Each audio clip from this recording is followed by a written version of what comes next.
শিক্ষক সহকারী শিক্ষকদের অনুষ্ঠান করছেন।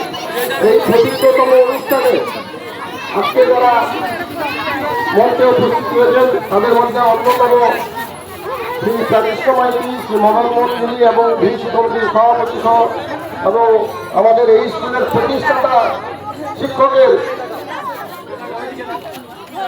অন্যতম সন্তান শ্রী তপন কুমার বেরা, অতুল কুমার বেরা, ধনঞ্জয় বেরা নিয়ে এরকম মোটামুটি এই স্কুলের শুভানুযায়ী আজকের দিনে আমি প্রথমে জানাই এই কোটি কোটি বাচ্চাদের শুভেচ্ছা এবং দীর্ঘায়ু কামনা করি।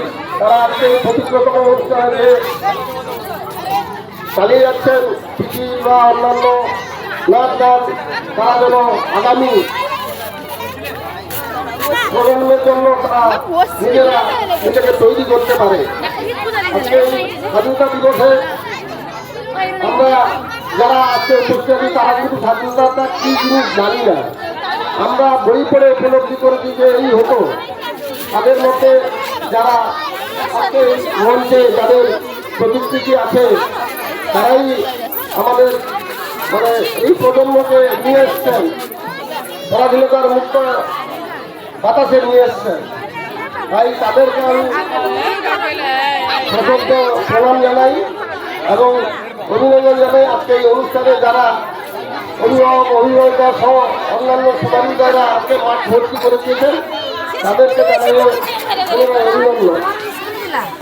আমি বেশি কিছু বলবো না, ইতিহাস পড়ে যেটুকু জেনেছি। আজকে মহাত্মা গান্ধীর নাম হয়েছিল জাতির জনক।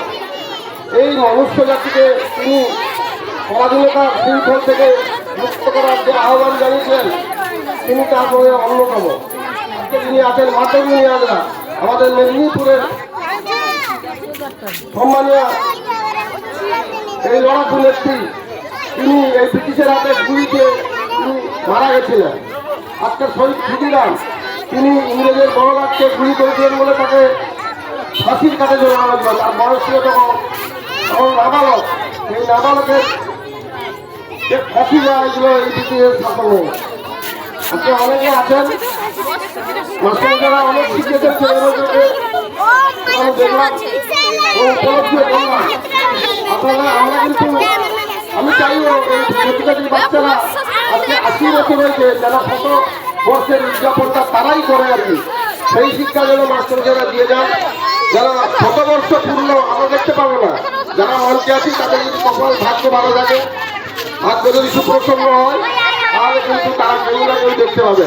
কিন্তু আমাদের পক্ষে বলা মুশকিল, গ্যারেন্টি দেওয়া মুশকিল যে ১০০ বর্ষ উদযাপনটা দেখে যাবো। আজকে আমি বলবো এই মঞ্চে দাঁড়িয়ে যারা এখানে আছেন অনেকেই ১০০ বর্ষ দেখতে পাবেন, কিন্তু আমরা পাবো না। আমি আশা করবো তাদের কাছ থেকে যে ১০০ বর্ষ উদযাপন করা হয়। আজকে আমরা বাইরের নেতা নেত্রী যোদ্ধা সবার কথা শুনলাম, কিন্তু আপনারা খুঁজে দেখুন এই রামনগরে অনেক বীর সন্তান ছিলেন যাদেরকে আমরা হয়তো স্মরণ করার জন্য সুযোগ পাই না বা সুযোগ নেওয়ার চেষ্টা করি না।